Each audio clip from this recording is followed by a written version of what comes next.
Good afternoon, everyone. So this is our first lecture और I hope attendance हो गया सबका. अब सेकेंड टाइम जो अटेंडेंस आएगा वो एट द एंड लेक्चर में आएगा. सो हम लोगों का जो सब्जेक्ट है GIS है. आपने ज्वाइन किया, आपको वो तो पता होगा ही. So GIS is our subject for this semester. तो काफ़ी इजी सब्जेक्ट है. लास्ट के एक आध 1.5 यूनिट आप पकड़ो जिसमें थोड़ा कुछ मैथमेटिकल चीज़ है, और उसको छोड़ के बाकी का पूरा जो सब्जेक्ट है वो हम लोगों का काफ़ी सिंपल है. सो आपको उतना ज़्यादा प्रॉब्लम नहीं होगा समझने में, इजी भी है. सो टाइम टेबल में अगर आपको टाइम टेबल मिला गया सबको? हेलो. नहीं सर. ओके ठीक है. So I am going to take GIS. जो आपका प्रैक्टिकल पार्ट है वो भी, और जो थियोरी पार्ट है वो भी. प्रैक्टिकल पार्ट एक जो पार्ट है वो काफ़ी सिंपल है. मैं आपके साथ उसका वीडियो भी शेयर कर दूंगा जिसमें मैंने वो जो प्रैक्टिकल पार्ट्स है वो कंप्लीट किए थे. आई मीन आप अगर यूट्यूब पे देखोगे तो GIS का एक प्रैक्टिकल वीडियो मैंने डाला हुआ है. जो हम लोगों का पुराना सिलेबस था, आपका ये नया सिलेबस है. उसके पहले भी हम लोगों का जो GIS था उसका ऑलमोस्ट सिलेबस सेम ही था, और अभी भी जो हम लोग GIS पढ़ रहे हैं इसका भी सिलेबस जो है वो सेम ही है. तो मतलब ज़्यादा कुछ डिफरेंस नहीं है. थोड़ा कुछ जो डिफरेंस है वो मैं आपको बता दूंगा, लेकिन जो वे में हम लोगों को ईज़िली समझ में आए चीज़ें वही वे में हम लोग पढ़ेंगे. GIS आई होप आप लोगों को एटलीस्ट सब्जेक्ट का फुल फॉर्म पता ही रहेगा. मेनली हम लोग जो मैप्स के साथ डील करते हैं, वो मैप्स कैसे हम लोग वर्क कर सकते हैं उसके साथ, उसके ऊपर कैसे हम लोग कुछ प्रोग्रामिंग कर सकते हैं, वो सारे फैक्टर्स आपके GIS के अंदर आते हैं. ठीक है. प्रैक्टिकल्स जो है वो हम लोग थोड़ा टाइम के बाद स्टार्ट करेंगे. थोड़ा थियरी होने के बाद, थोड़ा हम लोगों को बेसिक अंडरस्टैंडिंग होने के बाद डायरेक्टली प्रैक्टिकल्स पे जंप नहीं करेंगे. एंड वैसे भी प्रैक्टिकल्स इतने ज़्यादा डिफ़िकल्ट नहीं है और इतने ज़्यादा नहीं है, तो आप एक दो बार हम लोग करेंगे प्रैक्टिकल्स तो आपको इजीली समझ में आ जाएगा. और सर्टन प्रैक्टिकल्स मैं करूँगा, बाकी मैं आपको प्रैक्टिस करने दूंगा जो हम लोग डिस्कस भी करेंगे ऑफ कोर्स, नो डाउट्स. सो ये पैटर्न हम लोगों का चलेगा. नोट्स मैं आपके साथ शेयर कर दूंगा, कौन से काम के, कौन से आई मीन कौन से क्वेश्चंस कैसे पढ़ने हैं वो हम लोग एक बार चेक कर लेंगे. एंड सेकेंड इम्पॉर्टेंट थिंग कि आप जो जब हम लोग अगर ये टाइम के एग्ज़ाम्स की बात करते हैं तो एक बात याद रखो कि देयर माइट बी चांसेस कि हम लोग जो इस बार एग्ज़ाम्स के बारे में प्लानिंग कर रहे हैं, सो इट माइट पॉसिबल कि इस बार कॉलेज स्टार्ट हो, आपके फिजिकल एग्ज़ाम्स हो. हेलो. का इशू था. ओके, आई होप अभी क्लियरली सुनाई दे रहा है. अगर बाई चांस अगर बीच में होगा देन लेट मी नो. मैं ट्राई कर रहा हूँ अभी आज. सब फिर से रिपीट करो ना. हाँ. सो मैं सिर्फ ये बोल रहा हूँ कि इस बार जो है ना, इस बार कुछ गारंटी नहीं है कि हम लोगों के एग्ज़ाम्स जो है या थ्रू आउट ये सेमेस्टर पूरा आपका ऑनलाइन ही होगा. इट माइट पॉसिबल कि हम लोग जो ऑफलाइन वाला पैटर्न है वो स्टार्ट हो जाए ये सेमेस्टर ऑनवर्ड्स, या इसके बाद कभी स्टार्ट हो जाए.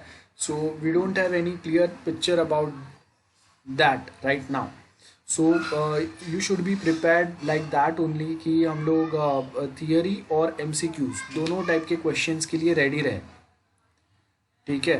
बिकॉज लास्ट ईयर बहुत सारे सरप्राइजेस मिले. सडनली आपका थियरी एग्ज़ाम से ऑनलाइन एग्ज़ाम्स हो गए. अब इस बार अगर ऑनलाइन से लास्ट मोमेंट पे अगर थियरी हो गया ना, और हम लोग लास्ट मोमेंट तक यही सोच के बैठेंगे कि हाँ हम लोग घर से एग्ज़ाम देने वाले हैं तो बहुत इजीली पास हो जाएंगे.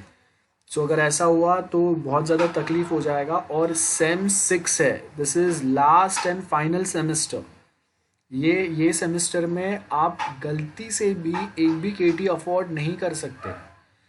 इस बार KT लगने का मतलब है जॉब 1 साल के बाद मिलेगा, वो तो छोड़ दो, घर वालों से लात मिलेगा वो, और आपका फाइनल जो डिग्री है उसके ऊपर आपके ग्रेड्स पूरे सत्यानाश हो जाएंगे. So don't even think about KT. So please be prepared with all the sides कि अगर लास्ट मोमेंट पे अगर थियरी एग्ज़ाम भी होता है then also you are prepared, और अगर ऑनलाइन एग्ज़ाम होता है तो प्रॉब्लम ही नहीं है. सो दोनों वे में प्रिपेयर्ड रहना। अगर थियरी एग्ज़ाम हो गया then this will be a problematic situation for you. अभी से मैं आपको वार्न कर रहा हूँ। सो डोंट थिंक कि सिर्फ ऑनलाइन एग्ज़ाम होने वाला है, आप घर पे बैठ के आराम से दोगे। एमसीक्यूज़ जो है हम लोग कभी कभी आधे कुछ गूगल कर लेते हैं और हो जाता है, वैसा होगा, ऐसा नहीं है। सो जस्ट मेक श्योर कि आप अपने साइड से प्रिपेयर्ड रहो। फाइनल सेम में गड़बड़ नहीं होना चाहिए। ओके मैं अपने साइड से आपको सारे क्वेश्चंस जो भी हम लोग थियरी एग्जाम्स में भी आता है वो भी मैं बताऊंगा ऑफ कोर्स। और एमसीक्यूज़ का तो ज़्यादा टेंशन नहीं है, हम लोग जो नोट्स पढ़ते हैं वही सेम एमसीक्यूज़ के लिए भी आपको हेल्प करेगा। और बाकी आपको घर पे बैठ के गूगल हेल्प तो करता ही है। Okay so here we have GIS notes. Anyone what is this? सुना है किसी ने?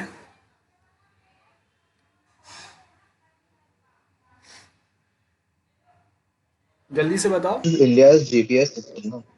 Yes India's GPS system, NavIC नाम है उसका। हम लोग यहाँ पे अगर आप देखेंगे सर रीजनल है। यस रीजनल है, ग्लोबल नहीं है। मतलब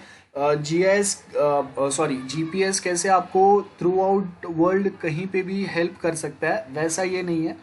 ये इंडिया लेवल पे काम करेगा। इंडिया के जो हम लोग के सिक्योरिटी एजेंसीज है इनको हेल्प कर सकता है, हम लोग को हेल्प कर सकता है। सो बेसिकली मेनली जो प्रोजेक्ट है वो है IRNSS, that is Indian regional navigation satellite system. This is the complete name. 7 satellite का कंसोलिडेशन है, जिसमें से एक सैटेलाइट ख़राब हो गया था, उसका क्लॉक ख़राब हो गया था बेसिकली। सो वो क्लॉक रिपेयर नहीं हो पाया, तो उसके जगह पे हम लोगों ने एक नया सैटेलाइट भेजा। सो टोटल 8 सैटेलाइट है, जिसमें से एक अभी वर्किंग में नहीं है क्योंकि उसका क्लॉक वर्किंग नहीं है।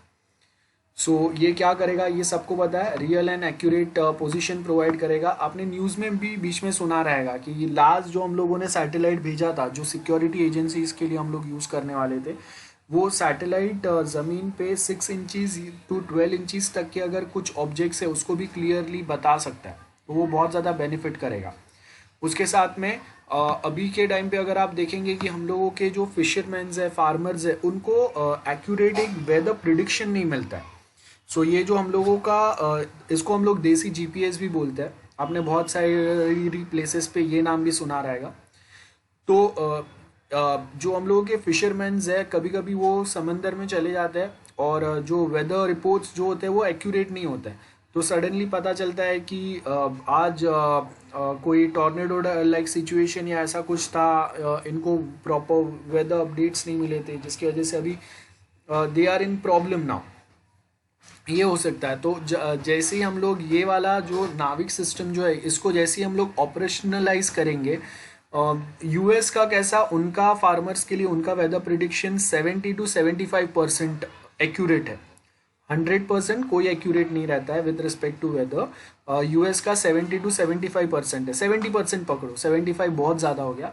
70% अप्रॉक्स उनका वेदर प्रिडिक्शन होता है। सो मतलब अगर वो बोलते हैं कि बारिश होगा तो 70% of time, 60 to 70% of time होता है।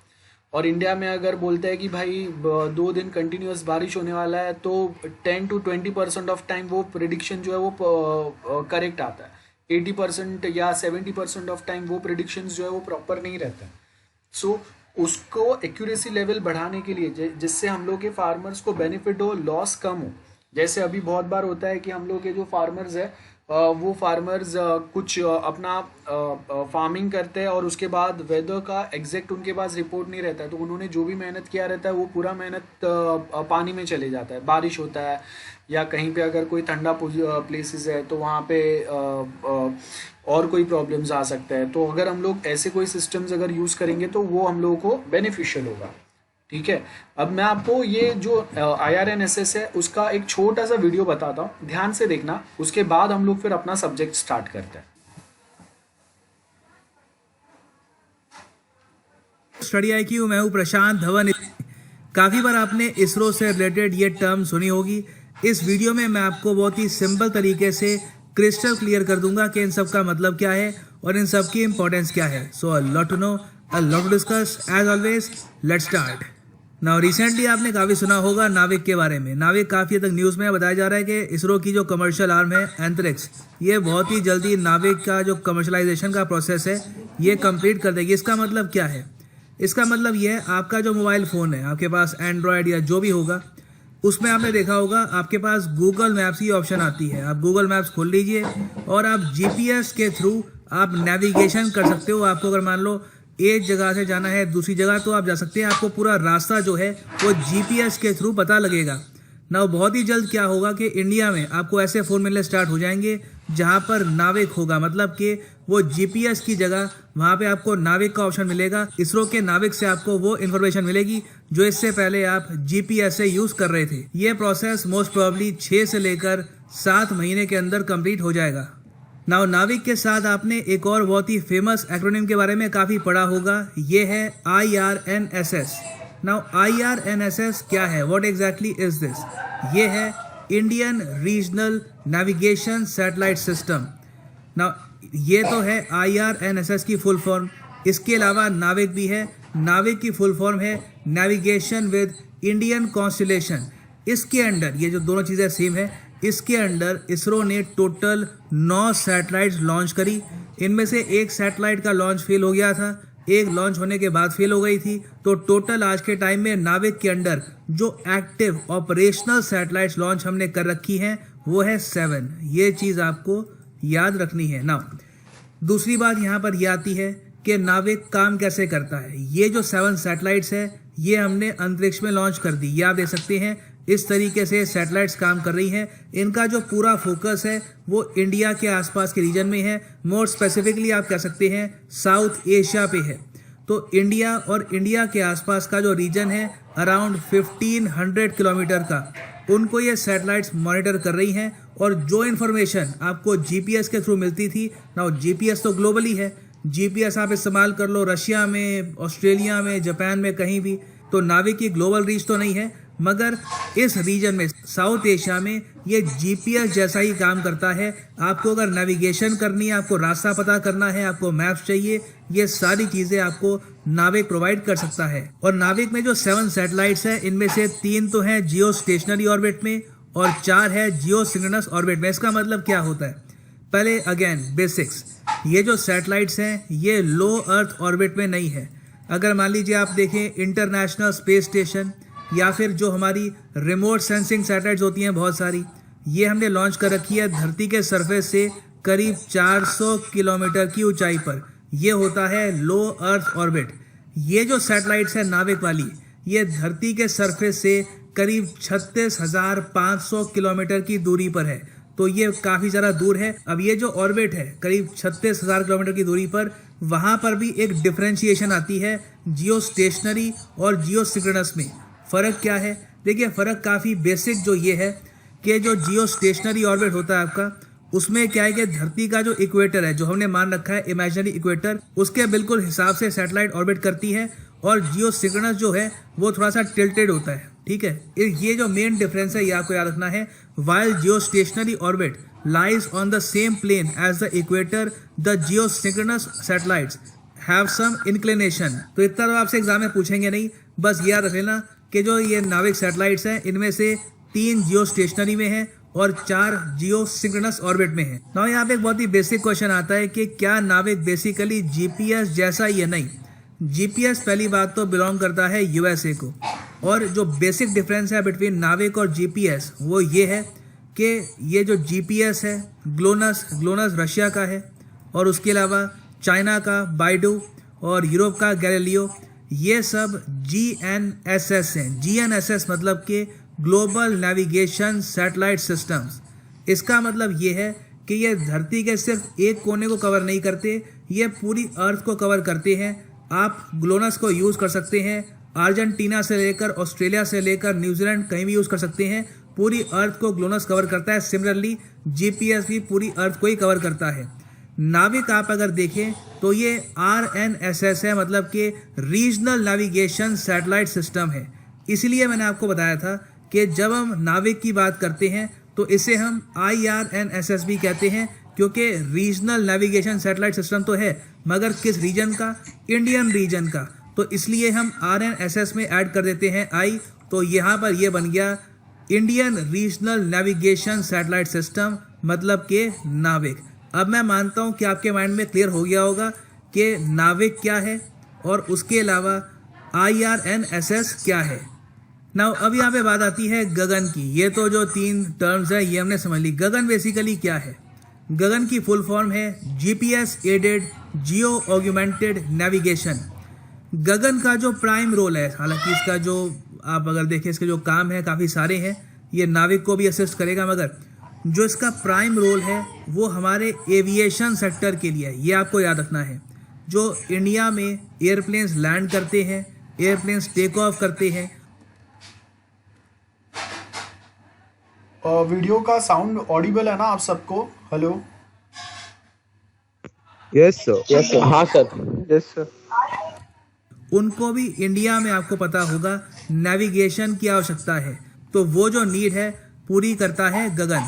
तो एयरपोर्ट्स अथॉरिटी ऑफ इंडिया और इसरो ने कोलैबोरेट किया है और गगन को बनाया है। ये एक टाइप का regional satellite based augmentation system है। इसमें हम बेसिकली क्या करेंगे, गगन की खुद की सैटेलाइट्स है, ये अपने आप में सिस्टम है। ये बेसिकली हेल्प करेगा नाविक जैसी सैटेलाइट्स की और भी वेरियस सैटेलाइट्स की, ताकि ये अर्थ में और ज़्यादा प्रिसिशन से नेविगेशन प्रोवाइड कर सके। तो यहाँ पे आप पढ़ पाएंगे the Gagan's role is to provide a navigation system to assist aircraft in accurate landing over the Indian air space and the adjoining area.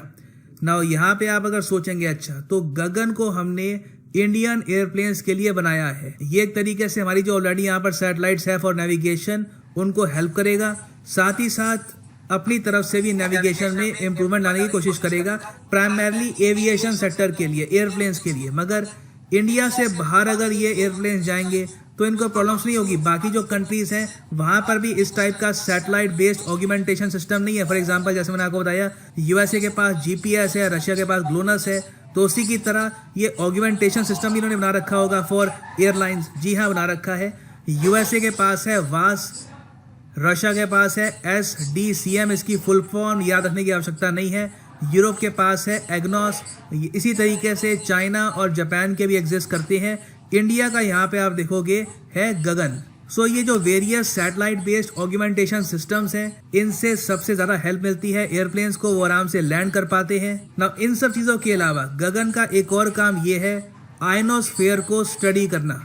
Ionosphere आपको पता होगा एक काफ़ी इंपॉर्टेंट लेयर है ऑन अर्थ, जहाँ पे चार्ज्ड आयोन्स हमेशा रेडी रहते हैं। तो जो गगन प्रोजेक्ट है उसके अंडर हम हमारा आयनोस्फेयर भी स्टडी करते हैं और जानते हैं कि किस तरीके से आयनोस्फेयर सैटेलाइट और जो एंड यूज़र है धरती पर, फॉर एग्जांपल अगर मैं स्मार्टफोन यूज़ कर रहा हूँ, वहाँ पे मान लीजिए आज से कुछ महीनों बाद मैं नाविक को यूज़ कर रहा हूँ, तो जो नाविक की सैटेलाइट्स हैं वो जो सिग्नल्स भेज रही हैं मुझे, उसमें जो आयनोस्फेयर है वो किस तरीके से इंटरफेरेंस करता है, किस तरीके से सिग्नल को कम ज़्यादा करता है, इसको भी गगन स्टडी करेगा। आयनोस्फेयर देखिए शुरू कहाँ से होता है। ये देखिए जो अर्थ का 60 किलोमीटर का जो पार्ट है, अर्थ का जो सरफेस है, इससे आप ऊपर जाओ 60 किलोमीटर तक आपने पार कर लिया। यहाँ से लेकर करीब 1000 किलोमीटर की ऊंचाई तक आपको मिलेगा आयनोस्फेयर। तो आयनोस्फेयर का क्या रोल है और ये सिग्नल्स की ट्रांसमिशन में ये क्या रुकावट डालता है, स्पेशली ओवर इंडिया, इसको भी गगन स्टडी करेगा। तो अब आप जान चुके हैं कि नाविक क्या है, IRNSS क्या है, GNSS क्या है और गगन किस तरीके से ऑल टुगेदर नाविक से डिफरेंट है। So this is the end of the video. उम्मीद करता हूँ यहाँ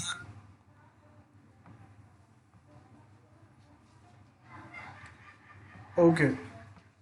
सो ये एक छोटा सा इंट्रोडक्टरी पार्ट था कि हम लोग जो पढ़ने वाले हैं वो कहाँ से कैसे हम लोगों को हेल्प करेगा फॉर आवर स्टडी पर्पस। अब जो गगन वाला जो लास्ट का पार्ट देखा, ये लास्ट ईयर का वीडियो था, 1 साल पहले का।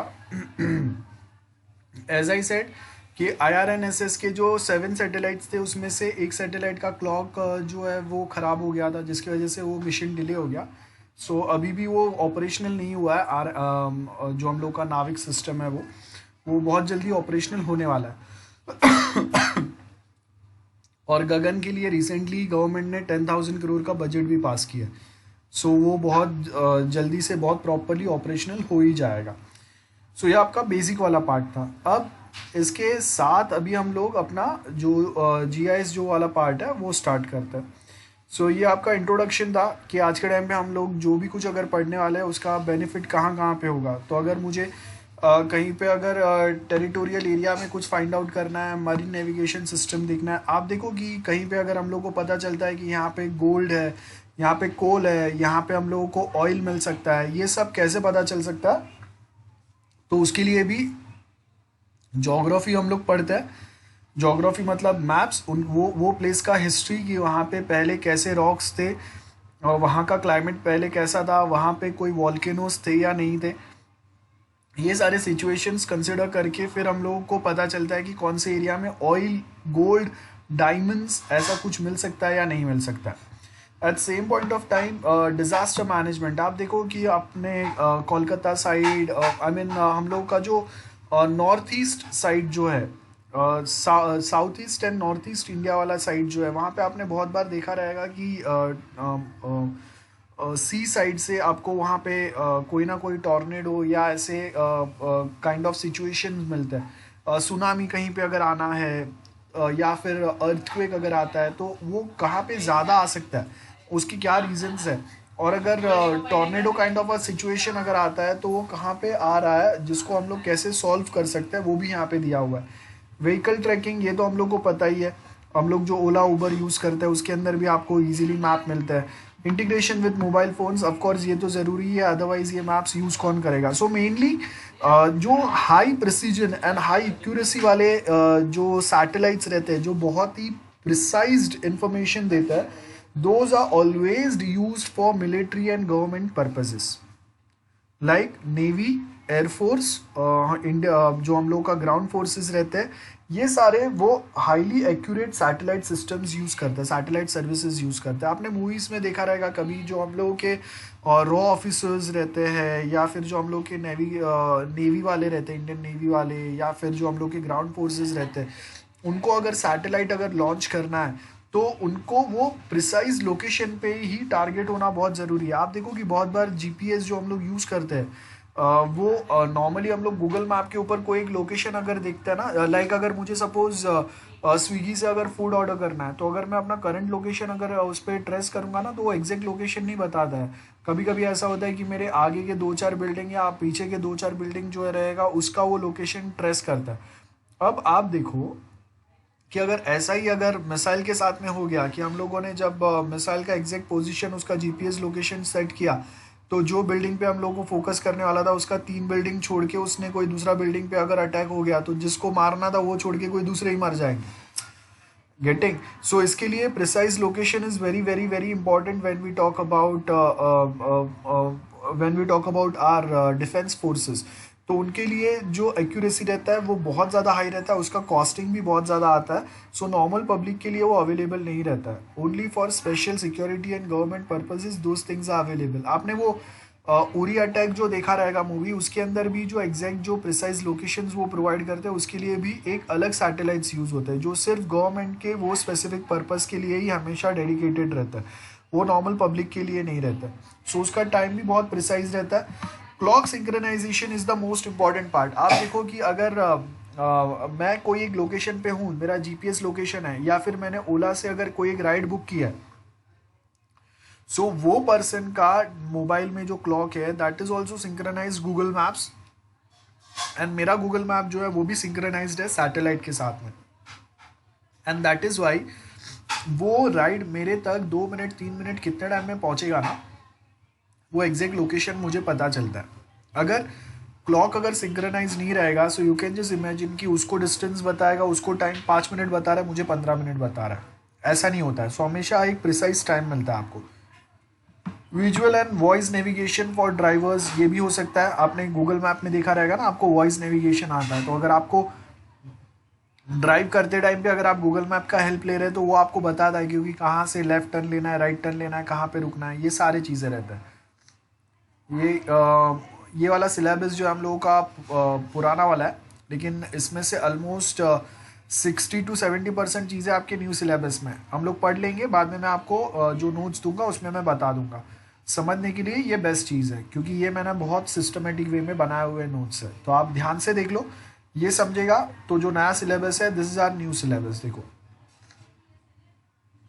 ठीक है। सो ये हम लोग का न्यू सिलेबस के अंदर भी अगर आप देखेंगे ना, ये देखो यहाँ पे आपको ये दिख रहा है स्पेशल डेटा इनपुट्स। सो ये जो स्पेशल डेटा है वो सेम चीज़ यहाँ पे भी दिया हुआ है, स्पेशल डेटा कंसेप्ट क्या होगा वो सब दिया हुआ है, खाली क्वेश्चंस थोड़े ऊपर नीचे है। बाकी नया सिलेबस और पुराने सिलेबस में ज़्यादा चेंजेस नहीं है। हाँ, लास्ट के एक 1.5 यूनिट के अंदर चेंजेस है, बाकी पूरा सिलेबस ऑलमोस्ट सेम है। सो यहाँ से हम लोग इजीली क्वेश्चन आंसर फॉर्मेट में चीज़ें पढ़ सकते हैं। Okay, what is GIS? GIS का फुल फॉर्म क्या होगा, जल्दी बताओ गाइस, जीआईएस का फुल फॉर्म क्या है? Hello, what is the Geographical Information System. हाँ, सो जोग्राफिकल इंफॉर्मेशन सिस्टम। जोग्राफी का मतलब क्या होता है बेसिकली? जोग्राफी मतलब आप जहाँ पे भी हो उसके मैप्स, वो एरिया का मैप होगा और वो मैप का इंफॉर्मेशन होगा, मतलब यहाँ पे पहाड़ है, यहाँ पे घर है, यहाँ पे नदी है, ये अलग अलग जोग्राफी हो गया। यहाँ पे पेड़ हो सकता है, यहाँ पे ग्रीनरी हो सकता है, यहाँ पे पानी हो सकता है, ये जोग्राफी हो गया। तो वो जोग्राफिकल इन्फॉर्मेशन आपको प्रोवाइड कर रहा है, और उसके साथ में हम लोग कुछ एडेड इन्फॉर्मेशन उसके थ्रू ले सकते हैं बाई प्रोग्रामिंग दोज मैप्स। सो यहाँ पे देखो, डेटा सोर्स बोलते हैं सबसे पहले तो। डेटा सोर्स मतलब we are talking about database. हाँ, सो ये मेरे पास ग्रिड मैप है, आपको दिख रहा है ये स्क्वायर स्क्वायर वाला ग्रिड मैप है। अब उसके ऊपर सबसे पहले हम लोगों ने एक जो लेयर है उसके ऊपर क्या है, देखो ये स्ट्रीट बता दिया है कि ओके यहाँ से ये रास्ता ऐसे जा रहा है, मतलब ये हाईवे है, एसवी रोड है, लिंक रोड है, कोई तो एक रोड है, ठीक है। सो हम लोग यहाँ से बता रहे हैं कि ओके ये हम लोग का मैप जो है, सपोज ये अंधेरी, गोरेगांव, मलाड, बोरीवली, कोई भी एक एरिया का मैप है जिसके ऊपर ये आपने रोड बताया हुआ है। ये फर्स्ट लेयर हो गया, ठीक है। सो आपका एक जो मैप होता है ना, उसके मल्टीपल लेयर्स होते हैं हमेशा, तो ये पहला हो गया। दूसरे में हम लोग building, school, office, college, hospitals, temples, gurdwara, मस्जिद, जो भी कुछ है वो हम लोग बताएंगे। सो ये सेकेंड लेयर हो गया। सॉरी। एंड थर्ड लेयर के ऊपर उसका जो वेजिटेशन है वो बता रहे हैं हम लोग। और उसके बाद ये तीनों जो लेयर्स है, ये तीनों लेयर्स विल गेट इंटीग्रेटेड, ठीक है। और उसके बाद फाइनली ऐसा कुछ आपको मैप मिलेगा, this is the integrated data, जिसमें रोड, बिल्डिंग्स, हॉस्पिटल, कंपनीज और वेजिटेशन, ये तीनों कंबाइन करके फाइनली ये मैप आपको मिल रहा है। तो आपको गूगल मैप जो देता है ना, वो मल्टीपल लेयर्स का कॉम्बिनेशन होता है। और आप जब मैप को ज़्यादा जूम करते हैं ना, तो उसमें से बहुत बार ये वाले लेयर्स जो है वो हटते जाते हैं। आप कभी कभी गूगल मैप को बहुत ज़्यादा अगर जूम करोगे ना, तो सिर्फ रास्ता दिखेगा आपको, इट मीन्स खाली एक ही लेयर वो बताता है। एक लेवल के बाद जब आप जूम करते हो तो सिर्फ एक ही लेयर वो आपको बता सकता है, बाकी के लेयर्स फिर उसके ऊपर विजिबल नहीं होंगे, क्योंकि इतना जूम करने के बाद में वो लेयर्स जो है वो ऑटोमेटिकली फिल्टर आउट होंगे। क्योंकि अगर वो लेयर्स भी अगर ऐड होंगे तो आपका मैप जो है वो बहुत ज़्यादा हैवी हो जाएगा, जो जल्दी से लोड ही नहीं हो पाएगा, और उसके बहुत सारे दूसरे रीजंस भी रहते हैं।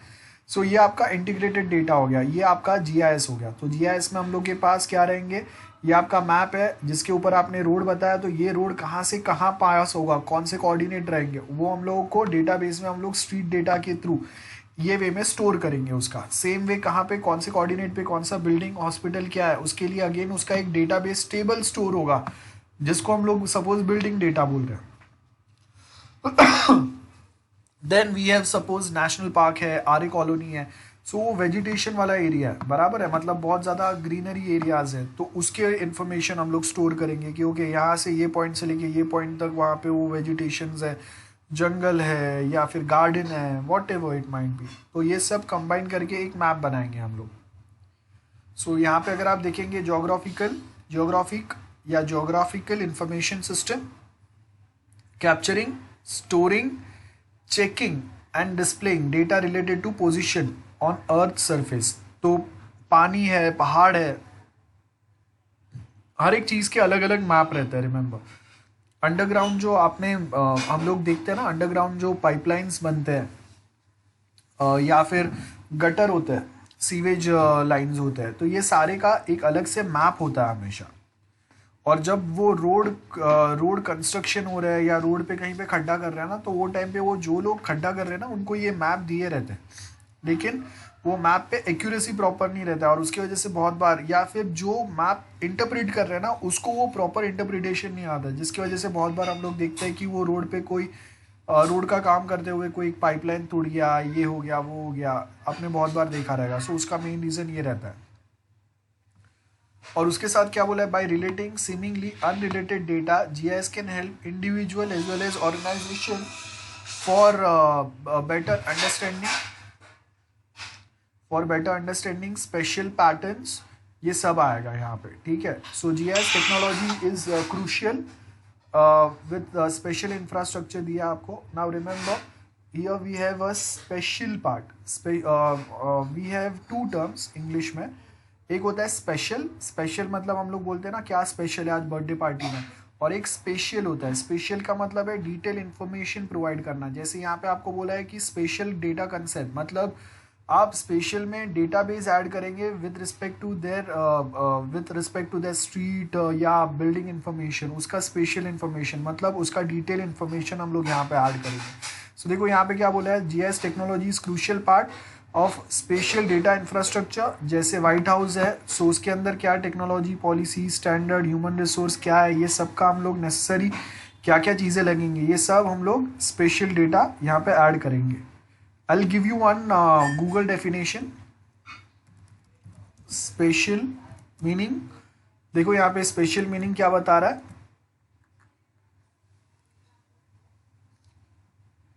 नोट कर लेना बिकॉज बहुत जगह पे हम लोग वापस यूज करने वाले। स्पेशल, ठीक है, रिलेटिंग टू और ऑक्यूपाइंग और having a character of a space of relating to और involve in a perception of relations as a object in a space test spatial ability, बराबर है। तो अगर मैं यहाँ पे स्पेशल डेटा करता हूँ,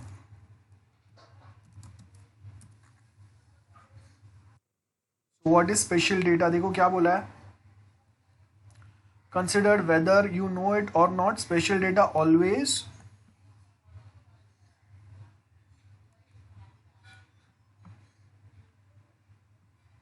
ये देखो स्पेशल डेटा में क्या बोला है, स्पेशल डेटा के अंदर ये बहुत सारे इंफॉर्मेशन रहेंगे, वी हैव मल्टीपल लेयर्स, इसको स्पेशल डेटा बोलेंगे। तो आपके पास जो एक लेयर आता है ना जिसके ऊपर आपको बिल्डिंग भी दिखता है, रेलवे ट्रैक भी दिखते हैं, उसके ऊपर रोड भी दिखते हैं, स्ट्रीट भी दिखता है, बाकी वो बहुत सारे इंफॉर्मेशन रहते हैं, वो आपका स्पेशल डेटाबेस हो गया। मतलब ये जो भी लेयर्स है ना वो सबका साथ में एक डेटाबेस टेबल हमेशा लिंक्ड रहेगा, that is a special database. देखो यहाँ पे ये हम लोगों के पास ये मैप है, अब ये जो मैप है इसके ऊपर आप देखो ये वाटर है, नीचे आपके पास दूसरे जो लाइंस है, शेल है, यहाँ पे आपके पास डिस्चार्ज पॉइंट्स है, हम लोगों के पास रिवर्स है, पार्क है, ये हर एक का जब हम लोग ये लेयर्स जो ऐड करते हैं ना उसके साथ में हम लोग उसका डेटाबेस टेबल ऐड कर रहे हैं।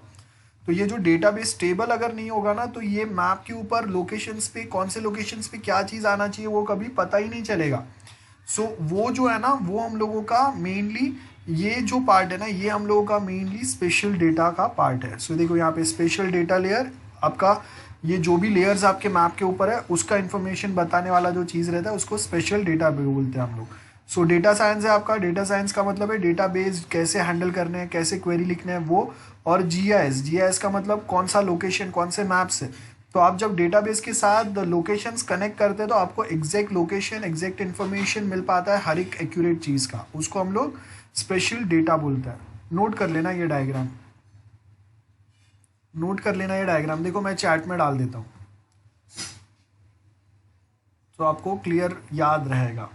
एक छोटा सा ही डायग्राम है, कहीं पे नोट करके रखना, आगे भी जब अगर हम लोग डिस्कस करेंगे तो आपको पता होना चाहिए। देखो मैंने डायग्राम ऐड किया। सो अगर वापस अगर हम लोग एक बार देखेंगे सो हम लोग के पास अलग अलग, देखो यहाँ पे अलग अलग लेयर्स है और वो हर एक लेयर के लिए वी हैव सम और the other database available with us. और ये जो डेटाबेस है ये फिल्टर्ड वाला है, मतलब डायरेक्ट काम के इन्फॉर्मेशन हम लोगों ने एक्यूरेट इन्फॉर्मेशन स्टोर की है कि कौन सा स्ट्रीट पे क्या चीज़ होना चाहिए, क्या चीज़ नहीं होना चाहिए। यहाँ से भी अगर आप देखेंगे so what is spatial data, so like on map we have some point, तो वो पॉइंट वहाँ पे अगर आ रहा है तो ऐसा नहीं कि हम लोगों को लगा तो अच्छा लगा तो हम लोगों ने वहाँ पे वो पॉइंट रख दिया, we have spatial data table available for this. जिसके बेस के ऊपर यहाँ पे ये पॉइंट्स जनरेट होंगे, ये लाइन, ये शेप्स, पॉलीगॉन्स, जो भी कुछ है। तो यहाँ पे क्या है, ये सारी चीज़ें जो है ना, ये this is use for GIS, GPS, environment study, हर एक के लिए। सो आपके मैप के ऊपर जो भी चीज़ जहाँ पे भी दिख रहा है, वो हर एक चीज़ के लिए हम लोगों ने कहीं ना कहीं उसका एक डेटाबेस प्रिपेयर किया हुआ है, और वो डेटाबेस के थ्रू ही आपको वो इन्फॉर्मेशन दिखता है। ठीक है, नोट कर लेना। देखो मैंने ऐड किया हुआ है, वो इमेज जो है वो मैंने आपको पोस्ट किया है चैट में, ध्यान से देख लेना एक बार। सो यहाँ पे वही सेम चीज़ आपको दिया है कि कहीं पे अगर कोई एक जिप कोड अगर है, तो जिप कोड हम लोगों को समझने के लिए, एड्रेस हम लोगों को समझने के लिए, लेकिन अगर हम लोग कंप्यूटर टर्म्स में बात करते हैं तो कंप्यूटर को बोरीवली, कांदिवली, चर्च गेट, दादर ये समझ में नहीं आता है, उसको लॉन्गिट्यूड और लैटिट्यूड के जो वैल्यूज़ है ना, जो कोऑर्डिनेट नंबर्स है, वो समझ में आते हैं। ठीक है, ये याद रखो। तो ये आपको सिंपल जो हम लोगों ने स्कूल टाइम पे जो सिंपल सा ज्योग्राफी पढ़ा था ना, वो ज्योग्राफी है आपके। हम लोग अगर कोई एक ग्लोब देखते हैं, अर्थ का एक राउंड वाला जो पार्ट देखते हैं, तो उसके ऊपर जो हॉरिजॉन्टल एंड वर्टिकल लाइन रहते हैं, लैटिट्यूड मतलब वर्टिकल, लेटी हुई लाइंस जो रहती है ना, लेटी हुई लाइन मतलब हॉरिजॉन्टल लाइन जो रहती है वो लैटिट्यूड है। लॉन्गिट्यूड मतलब लंबा वाला, सीधा वाला लाइन, ठीक है, वो लॉन्गिट्यूड है। तो ये latitude and longitude, X axis and Y axis जहाँ पे मिलते हैं, वो आपके कोऑर्डिनेट पोजीशन हो गया, और वो आपका एड्रेस हो गया। तो GPS हो या हम लोगों का नाविक रीजनल नेविगेशन सैटेलाइट सिस्टम हो, ये वो आपको कोऑर्डिनेट प्रोवाइड कर रहे हैं, X and Y axis, with respect to X and Y axis. So यहाँ पे क्या हो रहा है, many different types of information can be compared and contrast using GIS। This system can include data about people such as population, हो सकता है कोई एक एरिया में कितना पॉपुलेशन है वो हम लोग रिप्रेजेंट कर सकते हैं। हम लोग ये बता सकते हैं कि इंडिया लाइक फार्मर्स जो है, वो फार्मर का बहुत दिनों से प्रोटेस्ट चल रहा है, तो इंडिया के कौन से स्टेट में सबसे ज़्यादा वेल्दी फार्मर्स रहते हैं इनकम वाइज, वो हम लोग बता सकते हैं। एजुकेशनल लेवल, जैसे कौन से स्टेट पे एजुकेशनल लेवल हाई है, लो है। मैं आपको सिंपल से मैप्स बताता हूँ, देखो कैसे मैप्स हम लोग रिप्रेजेंट करते हैं।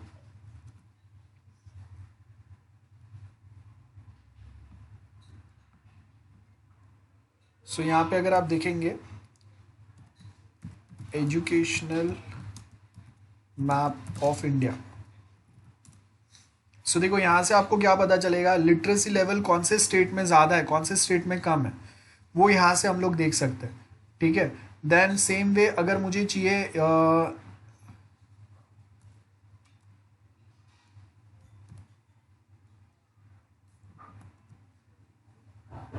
या देखो यहाँ पे आ रहा है लिटरेसी रेट।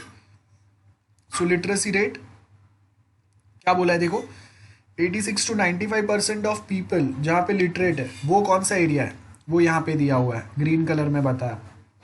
येलो कलर में कोई जो स्टेट्स बताया, उसके अंदर लिटरेसी रेट क्या है वो बता रहा है। Then income map, I can say farmer income map. So कौन से स्टेट में सबसे वेल्दी फार्मर्स है, कौन से स्टेट में थोड़े गरीब फार्मर है। सो हाईली सूटेबल फार्मिंग स्टेट जो है, जहाँ पे आपका फार्मिंग इनकम भी ज़्यादा हो सकता है, वो कौन से है, कहाँ पे ज़्यादा है, कहाँ पे कम है, कहाँ पे आपको फार्म लैंड ज़्यादा मिल सकते हैं, ये सब हम लोग अलग अलग टाइप के मैप्स के थ्रू बताते हैं। देखो 12 Indian states the average farm size is less than a hectare, मतलब यहाँ के ये वाले जो पार्ट है, यहाँ पे अगर आप देखेंगे ना, फार्म लैंड्स बहुत छोटे हैं, मतलब ग्रैंड पेरेंट्स ने पेरेंट्स को दिया, फिर वो पेरेंट्स के 2 बेटे निकले तो वो उसमें वापस डिवाइड हो गया, फिर उसके वो 2 बेटों के वापस 4-5 बेटे हुए तो उसमें डिवाइड हो गया। तो एट दी एंड अभी अब अगर आप देखेंगे तो वो फार्मलैंड इतने छोटे छोटे हो गए हैं कि हम लोग के पास वहाँ पे बड़ा कमर्शियल फार्मिंग करने के लिए जगह ही नहीं है। मतलब अगर सपोज अगर मैं मैकडोनल्ड से अगर कॉन्ट्रैक्ट करता हूँ तो ईयरली उनको इतना टन पोटैटोज चाहिए सपोज फ्राइज़ बनाने के लिए, तो हम वो क्या देखेंगे, वो सबसे पहले ऐसे मैप स्टडी करके देखेंगे कि कौन से स्टेट्स है इंडिया में जहाँ पे फार्म लैंड्स जो है वो बहुत ज़्यादा बड़े हैं। सो आप देखो यहाँ पे मोर देन 2 हेक्टर वाले फार्म लैंड्स जो बचे हैं ना, वो एक तो नॉर्थ ईस्ट में अरुणाचल प्रदेश के पास बचे हैं यहाँ पे,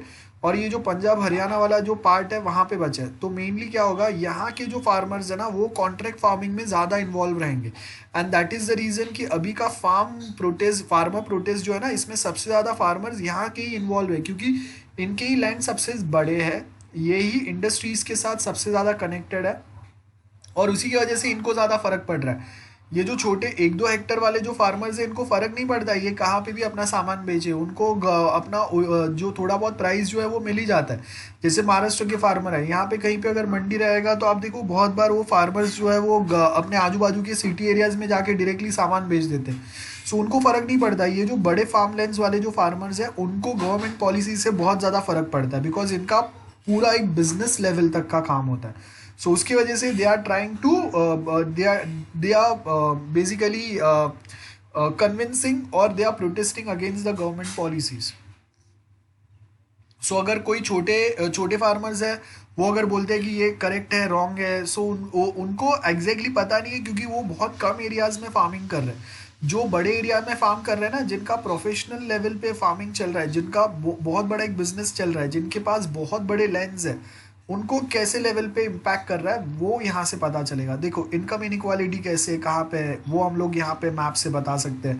then exactly same way we have different maps, जैसे एग्रो फॉरेस्ट्री, फॉरेस्ट लैंड्स कहाँ पे ज़्यादा है, कहाँ पे कम हो गया है, एग्रीकल्चर लैंड हम लोगों ने बढ़ा दिया है, सो वो सब यहाँ पे आप बता सकते हो ये ऐसे मैप्स के थ्रू। तो ये सारा काम हम लोगों को एग्जैक्ट लोकेशंस के थ्रू करना पड़ता है, और वो लोकेशंस जो है वो आपको कौन प्रोवाइड करता है, जीपीएस या जीआईएस लोकेशन।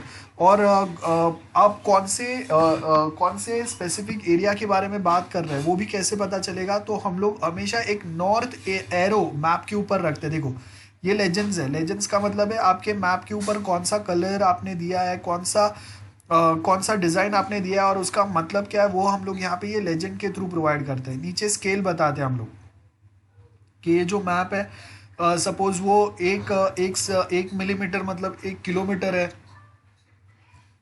या फिर 1 सेंटीमीटर मतलब 1 मीटर है, या एक सेंटीमीटर मतलब 100 किलोमीटर्स है, वो ये स्केल के थ्रू पता चलता है। तो उससे पता चलेगा कि हम लोग कितना बड़ा या छोटे एरिया का मैप बता रहे हैं। नॉर्थ एरो एक नॉर्थ डायरेक्शन बताएगा, जिससे बाकी के डायरेक्शंस हम लोग इजीली फाइंड आउट कर सकते हैं। ठीक है, सो हमेशा नॉर्थ एरो होता है। यहाँ पे आपको चारों बताया, लेकिन नॉर्मली हम लोग नॉर्थ एरो ही देखते हैं। सो ये आपके अलग अलग टाइप के मैप्स हो गए। सो हम लोगों ने जो नोट्स में जो अभी हम लोग पढ़ रहे हैं ना, उसके अंदर आपको यहाँ पे वही बताने की ट्राई कर रहे हैं कि हम लोग अलग अलग जो मैप्स बनाते हैं जीआईएस के थ्रू, उसके अंदर आपको ऐसे अलग अलग इन्फॉर्मेशंस मिल सकते हैं, सॉइल के बारे में, वेजिटेशंस के बारे में, फैक्ट्रीज़ के बारे में, पावर लाइंस के बारे में, ड्रेनेज लाइंस होते हैं, हर एक जो हम लोग प्लेन्स जो उड़ते हैं ना, प्लेन्स के भी अलग से अपने मैप्स होते हैं।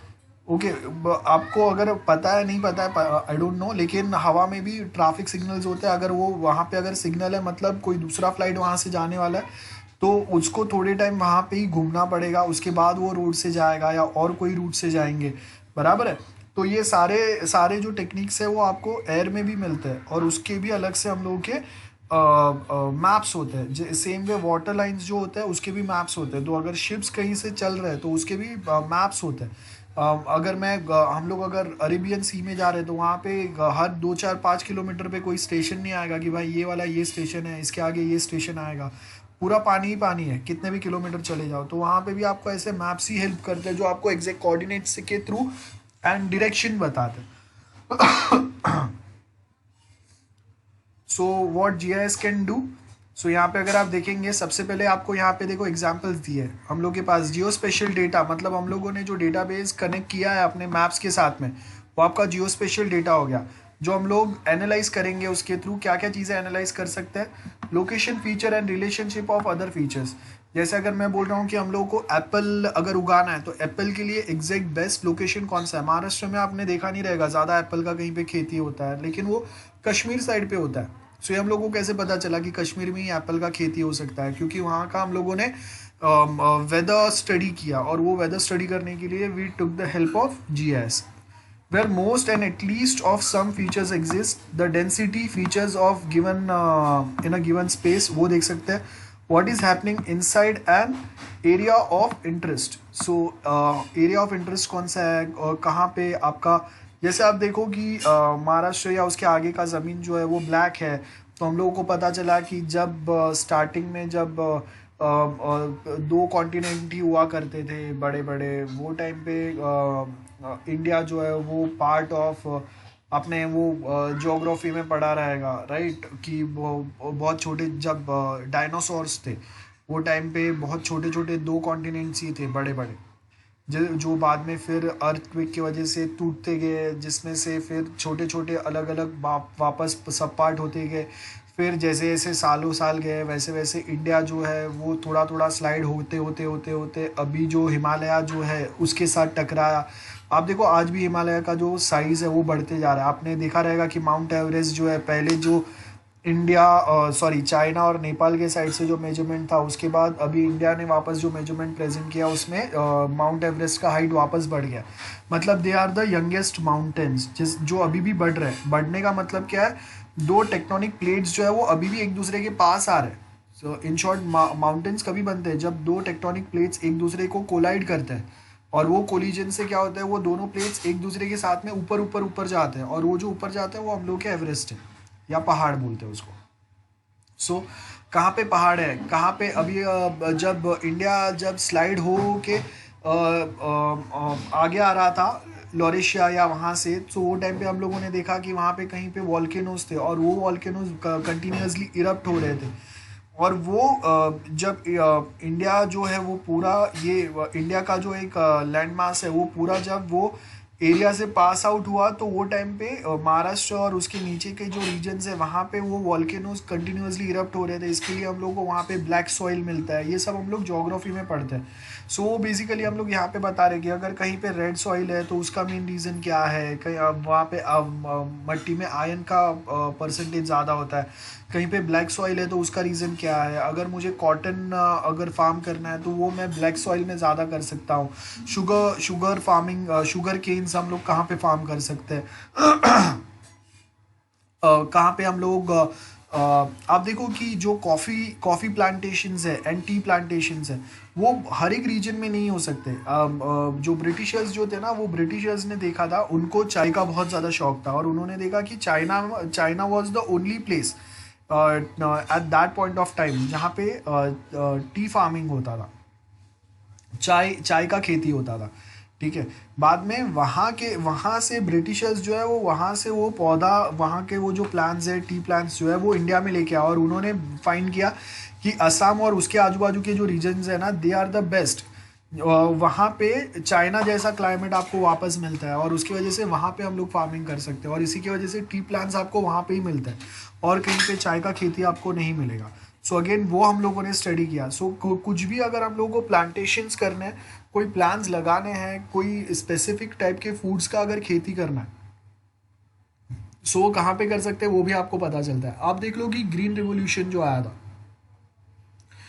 जिसके अंदर हम लोग जब हम लोगों का बहुत ज़्यादा वॉर चल रहे थे चाइना और पाकिस्तान के साइड से, आपने वो एक स्लोगन सुना रहेगा, जय जवान जय किसान। तो बेसिकली क्या था, वो टाइम पे हम लोग वो जो लाल बहादुर शास्त्री थे, उन्होंने बोला था कि अगर हम लोग एक बार अगर फास्ट रखेंगे तो हम लोग के जो सोल्जर्स बॉर्डर पे फाइट कर रहे हैं उनको एक टाइम का खाना मिल सकता है। सो दैट मीन्स हम लोग के पास फार्मिंग जो था वो बहुत ज़्यादा स्कैर हो गया था, मतलब बहुत कम लोग फार्मिंग कर रहे थे। उतना जितने हम लोग के पास पॉपुलेशन था उसके अगेंस्ट उतना फूड हम लोग प्रोड्यूस नहीं कर पा रहे थे और उसके बाद हम लोगों को यूएस से इंपोर्ट करना पड़ता था। यूएस वाले हम लोगों को हम पैसा लेके भी हम लोग के ऊपर मेहरबानी करते रहेंगे, वैसे हम लोगों को दे रहे थे। तो देन हम लोगों ने स्टडी किया कि इंडिया में सबसे बड़े फार्मलैंड्स किसके पास है जहाँ पे हम लोग ग्रीन रिवोल्यूशन ला सकते हैं। सो हम लोगों ने स्टडी किया कि पंजाब और हरियाणा साइड के जो फार्मर्स हैं उनके पास सबसे बड़े फार्मलैंड्स हैं।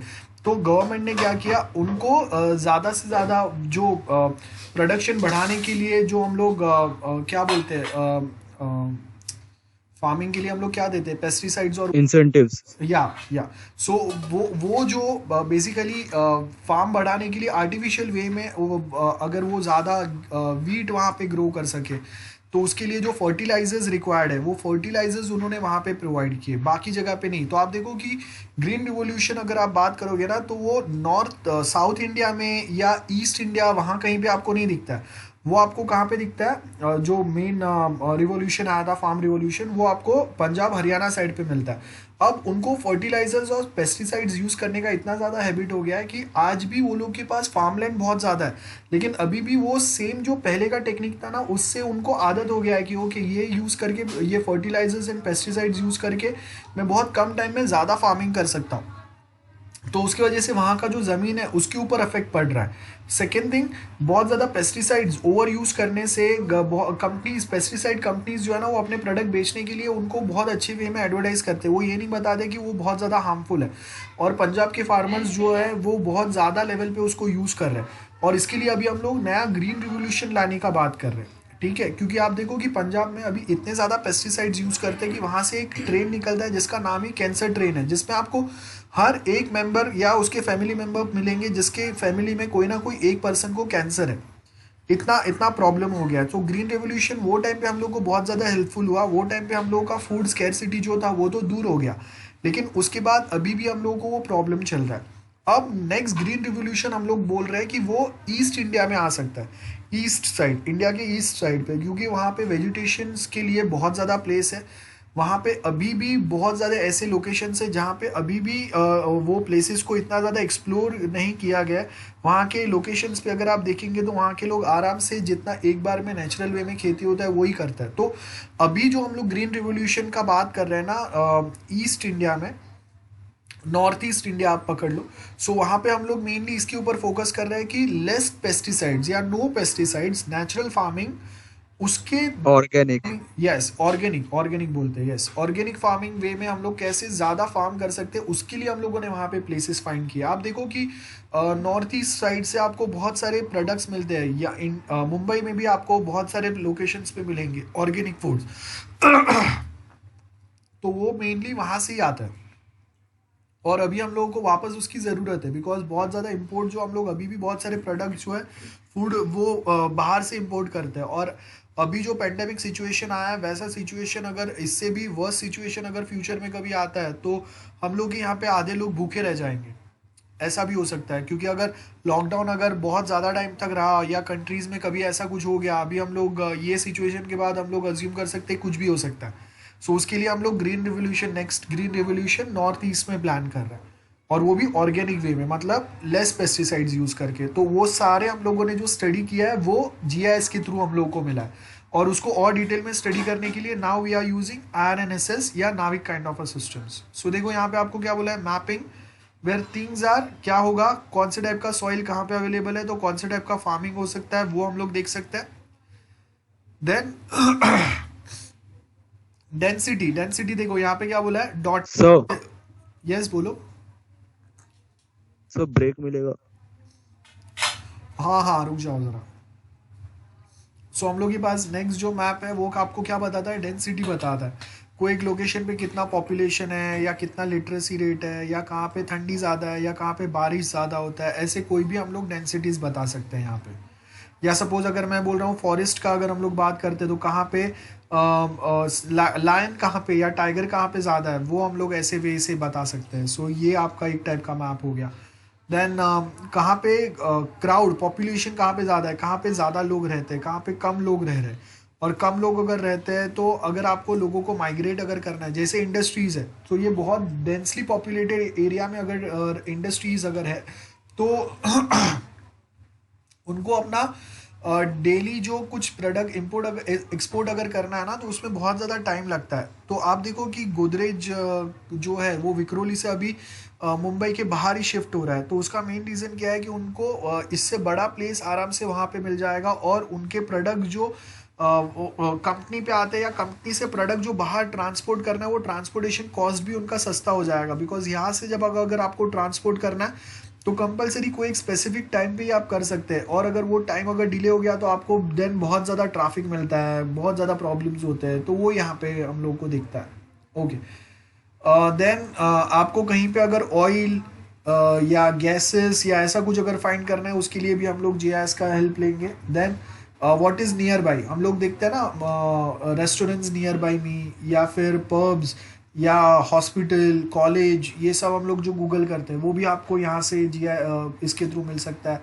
देन हम लोग बोलते हैं ना कि बहुत ज़्यादा इंडस्ट्रियलाइजेशन हो रहा है, तो 100 साल पहले वेजिटेशन कितना था, जंगल कितने थे, और अभी हम लोगों ने जंगल कितने बचे हैं, तो वो कंपैरिजन के लिए भी हम लोग मैप्स यहाँ पे प्रिपेयर कर सकते हैं। ओके, ठीक है, विल टेक 5 minutes ब्रेक, चलो। Okay, now next we have a question. अब देखो ये जो भी है मैंने क्वेश्चन आंसर पैटर्न में रखा है, और ये सारे यूनिवर्सिटी में आए हुए हैं।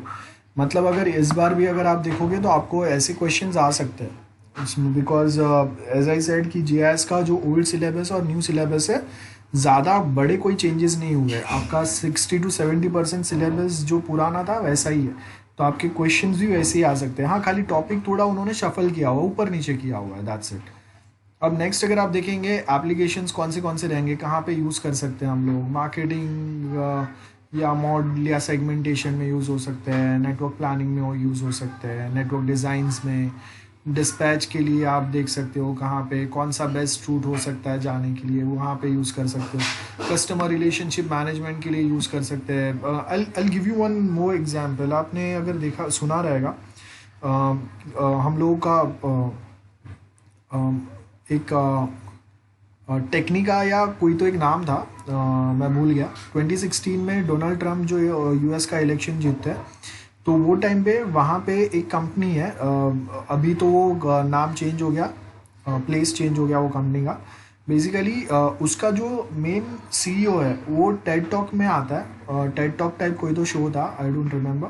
सो उसमें आके वो बोलता है कि हम लोग का कंपनी जो है वो लोगों का जो एक पैटर्न, माइंड बिहेवियर स्टडी कर रहे हैं, उसके ऊपर एक्सपेरिमेंट कर रहे हैं कि अगर हम लोग कुछ एक चीज़ बार बार अगर लोगों को बताते हैं तो slowly people start believing on that. ठीक है, कि अगर मैं बार बार हर एक दिन, हर दूसरे दिन अगर फेसबुक पे आपको बताता हूँ कि ये बंदा चोर है, ये चोर है, ये चोर है, या ये अच्छा है, तो आप लोग को वो बिलीव होने लगेगा। सब नहीं होंगे लेकिन मोस्ट ऑफ लोग will start believing on it. So आपको जो ज़्यादा दिखता है सोशल मीडिया या उसके ऊपर, वो आप बहुत इजीली बिलीव करने लगते हो। और ये जो पर्सन है, ये सेम पर्सन, उनका एक थर्ड कंपनी ने एक मोबाइल ऐप बनाया, और वो मोबाइल ऐप पे आई थिंक कुछ तो टाइम पास वो मोबाइल ऐप था जिसपे 5,000 से ज़्यादा यूएस सिटीजन्स ने लॉगिन किया, और वो उस पर साइनअप या लॉगिन जो है वो फेसबुक के थ्रू अलाउ कर रहा था। तो आप फेसबुक के थ्रू आपने अगर उस पर लॉगिन या साइनअप किया, इट मीन्स आपके फेसबुक से बहुत सारे डिटेल जो है वो उसके ऊपर गए। अब वो डिटेल्स को ये लोग लेके उसके थ्रू उनका फेसबुक पे एक्टिविटी देखते थे कि कौन से टाइप के पोस्ट वो ज़्यादा लाइक करते हैं, कौन से टाइप के वीडियोस वो देखते हैं, या कौन से टाइप के पोस्ट को वो डिसलाइक करते हैं। उसके थ्रू उन्होंने आइडेंटिफाई किया कि कौन से सबसे ज़्यादा फॉलोअर्स जो डोनाल्ड ट्रम्प के हैं वो कौन से रीजन में, कौन से एरिया में, जहाँ पे डोनाल्ड ट्रम्प के सबसे ज़्यादा कैंपेन्स हुए, जिसके थ्रू वो वहाँ पे मैक्सिमम वोट बैंक अक्वायर कर सके। ठीक है, और ये सब हुआ उसके बाद में, इलेक्शन जीतने के बाद में डोनाल्ड ट्रम्प जब प्रेसिडेंट है, वो टाइम पे ये सब चीज़ बाहर आता है, सडनली न्यूज़ में हो हल्ला हो जाता है, और वो सेम कंपनी जो है उसके बाद पता चलता है कि उसका सेम पार्टिसिपेशन इंडियन इलेक्शंस में भी था इन द ईयर 2009 एंड 2014। 2009 जब कांग्रेस जीतता है तब वो कांग्रेस के साथ में थे। 2014 में मोदी वेव जो चला था उसके अंदर भी ये कंपनी बहुत ज़्यादा हेल्प किया था उस लोगों के सेंटिमेंट्स बेसिकली कहीं ना कहीं उसको चेंज करने के लिए, या उसको कहीं ना कहीं इन्फ्लुएंस करने के लिए। ठीक है, सो उसमें भी इनका सेम कहीं ना कहीं रोल था। और बीजेपी एंड कांग्रेस दोनों के साथ में ऑफ कोर्स उनके रिलेशंस थे बहुत अच्छे। सो उसके बाद में पता चला कि बीजेपी का एक मोबाइल ऐप है, देन कांग्रेस का एक मोबाइल ऐप था। सडनली जैसे ही ये न्यूज़ बाहर आता है 2016 के बाद में, वो मोबाइल ऐप प्ले स्टोर से गायब हो जाता है। ठीक है, और बीजेपी का जो मोबाइल ऐप है उसके अंदर भी सर्टेन चेंजेस हो जाते हैं। सो आप देखो कि ये जीएस यूज़ करके हम लोग बेसिकली ये फाइंड आउट कर सकते हैं कि कहाँ पे आपके पॉलिटिकल कैंपेन करने के लिए बेस्ट प्लेस है, कहाँ पे आपके फॉलोअर्स ज़्यादा है। तो आप जो पॉलिटिकल इलेक्शंस होते हैं ना, उसमें भी ये सेम चीज़ बहुत ज़्यादा हेल्प करता है कि हम लोग फेसबुक के थ्रू या अलग से दूसरे जो ऐप्स है उसके थ्रू हम लोग आइडेंटिफाई कर सकते हैं कि कौन से लोकेशंस के लोग जो है वो ज़्यादा बीजेपी के पोस्ट या मोदी के जो पोस्ट है उसको ज़्यादा लाइक कर रहे हैं, शेयर कर रहे हैं, कमेंट कर रहे हैं उसके ऊपर। And that way we can plan our political campaigns, जिससे हम लोग के इलेक्शन वो स्पेसिफिक एटलीस्ट वो स्पेसिफिक रीजन में जीतने के चांसेस जो है वो हाईएस्ट कर सकते हैं हम लोग। सो ये इन शॉर्ट एक चीटिंग टाइप हो गया। सो यहाँ पे वो आपको एप्लीकेशंस दिए हुए हैं उसके, ठीक है। नेक्स्ट जो है explain the components of GIS। Okay, कौन से कंपोनेंट्स हो सकते हैं। सो एक तो हार्डवेयर, बिकॉज आपको अगर इतने बड़े मैप्स को अगर ऑपरेट करना है, आपको मोबाइल में जो गूगल मैप मिलते हैं ना वो बहुत फिल्टर्ड आउट होते हैं। रियल जो सैटेलाइट से जो मैप्स होते हैं ना, they are in GB and terabytes. Remember, terabytes में होते हैं वो मैप्स, वो इन्फॉर्मेशन जिसको वो प्रोसेस कर करके कंपाइल कर करके उसको बहुत ज़्यादा लेवल तक कंप्रेस करके फाइनली वो मोबाइल में बहुत इजीली एक्सेस कर सके, वो लेवल तक लेके आता है। So of course we required a proper different hardware types, specific software of course required रहेंगे, and then the data which is required, then people जो इसको यूज़ करेंगे, जो इसको अपडेट करेंगे, जो इसको डिज़ाइन करेंगे। ओके, जियो स्पेशल डेटा क्या होता है, मैंने अभी आपको एक्सप्लेन किया। हम लोग के जो अलग अलग लेयर्स रहते हैं, वो लेयर्स के साथ में आप उसका डेटाबेस इंफॉर्मेशंस जो ऐड करते हैं, that is your Jio special data. जैसे हम लोग के पास SDG गोल्स है, और जो हम लोग के सोशल डेवलपमेंट गोल्स है, उसके अंदर अगर आप देखेंगे, सो यहाँ पे आप देखो कि आपको वो SDG गोल्स जो मिलता है ना, वो 17 SDG गोल्स है। तो कौन से एरिया में कौन से SDG गोल्स जो है वो प्रॉपर हो सकता है, वो हम लोग यहाँ से देख सकते हैं, ठीक है। सो कौन से SDG गोल्स आपको हेल्प करेंगे, कौन से SDG गोल्स पे आपको ज़्यादा मेहनत करने की ज़रूरत है, वो सारे पॉइंट्स हम लोग यहाँ से देख सकते हैं। ओके, ठीक है। सो वो आपको यहाँ पे एक छोटा सा जियो स्पेशल डेटा का एग्जांपल दिया है कि कहाँ पे लिटरेसी रेट कम ज़्यादा है, कहाँ पे हेल्थ वाइज चीज़ें जो है वो कम ज़्यादा है, कहाँ पे आपको एजुकेशन बढ़ाने की ज़रूरत है, कहाँ पे एनवायरनमेंट क्वालिटी अच्छा है या कम है, सो कहाँ पे एनवायरनमेंट आपको बढ़ाने की ज़रूरत है, एक्सेट्रा एक्सेट्रा, कहाँ पे वाटर बहुत ज़्यादा कंटामिनेटेड है तो जिसको आप चेंज करेंगे, वो सारे पॉइंट्स यहाँ पे दिए हुए हैं, ठीक है। सो जियो स्पेशल डेटा का मतलब, special data describes the location of special features. Special feature मतलब पानी, ज़मीन, हवा, पहाड़ टाइप एरिया है, फॉरेस्ट एरिया है। सो कंटिन्यूस एंड डिस्क्रीट इन्फॉर्मेशन आपको प्रोवाइड करते रहेंगे वहाँ पे। सो डिस्क्रीट फीचर्स में क्या आएंगे, इंडिविजुअल, लाइक कहीं पे वेल्स है जिसको हम लोग पॉइंट्स के थ्रू रिप्रेजेंट करते हैं डेटाबेस में, लाइंस, रोड्स के थ्रू, एंड एरियाज जो हम लोग बनाएंगे, polygon, rectangle, square, triangle area, that is a straight boundaries हम लोग बताते हैं। कंटिन्यूस फीचर्स में क्या आ सकते हैं, पहाड़, एलिवेशन एरियाज जो है, प्रेसिपिटेशंस कहाँ पे होता है, मतलब बारिश कहाँ पे ज़्यादा होता है, कहाँ पे कम होता है, वो कंटिन्यूस एरिया रहता है। सो मैं बोल सकता हूँ कि महाराष्ट्र का ये वाला जो रीजन है, यहाँ पे कंटिन्यूस इतना सेंटीमीटर बारिश होता है हर साल ऑन एन एवरेज, वो हम लोग बता सकते हैं। सो डिस्क्रीट मैप अगर आप देखेंगे, discrete map as name suggest discrete, मतलब अगर मैं बोलता हूँ कि हम लोग के एरिया में बैंक कहाँ कहाँ पे, सो वो क्या होगा, डिस्क्रीट फीचर होगा। एक बैंक यहाँ पे है, 3 किलोमीटर के बाद है, एक किलोमीटर के बाद में दूसरा बैंक है, दो बैंक्स को एक लोकेशन पे साथ में है। तो कंटिन्यूसली ऐसा नहीं है कि एक ही लाइन में आपको बैंक्स मिलते जाएंगे। So that is a discrete feature जो मैप पे आपको डिस्क्रीट लोकेशंस पे मिलता है। कंटिन्यूस मतलब जैसे हम लोग बोल रहे हैं कि यहाँ से हिमालय चालू होता है, तो हिमालय ऐसा नहीं है कि यहाँ पे 2 किलोमीटर आगे वापस उसका एक पार्ट चालू होता है, फिर 15-20 किलोमीटर के बाद दूसरा एक छोटा सा हिमालय है, नहीं, कंटिन्यूसली वो एक पार्ट चालू रहता है। सेम वे अगर अर्थक्वेक अगर आता है तो वो भी कंटिन्यूस हम लोग चेक करेंगे कि ये उसका एपिसेंटर है, उसके बाद में कितने कंटिन्यूस एरिया में उसने अफेक्ट किया। अगर वाटर बॉडीज़ कहीं पे चालू होते हैं तो वो भी एक कंटिन्यूस एरिया रहेगा, ठीक है।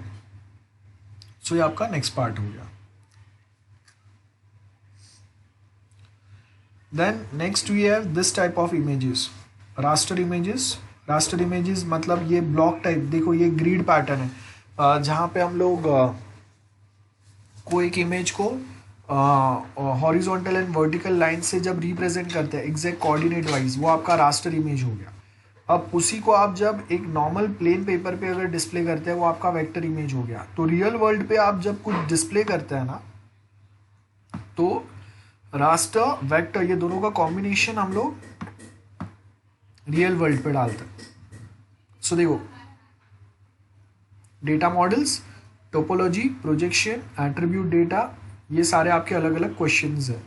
ठीक है, अब ये डायरेक्टली मैं आज स्टार्ट नहीं कर रहा हूँ, ये थोड़ा बड़ा टॉपिक है, नेक्स्ट टाइम करते हैं। थोड़ा सा अभी मैंने आपको जो बताया वो याद रखो, और उसके साथ में मैं एक छोटा सा वीडियो बताता हूँ, ध्यान से नोट कर लेना वो।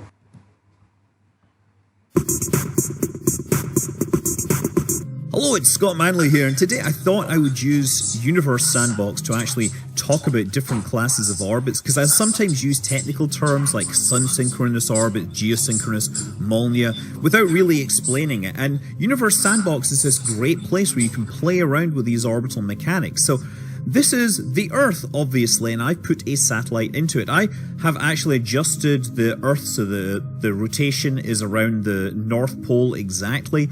Obviously, the Earth has an inclined orbit, but the game engine likes to use the grid, universal grid, as its reference system for inclination.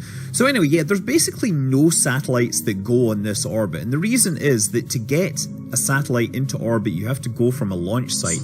And the minimum inclination that you can access is that of the launch site. So the Kennedy Space Center is right up here. That's about 30 degrees. So I have to, minimum 30 degrees to be able to launch the minimum 30 degree orbit from this.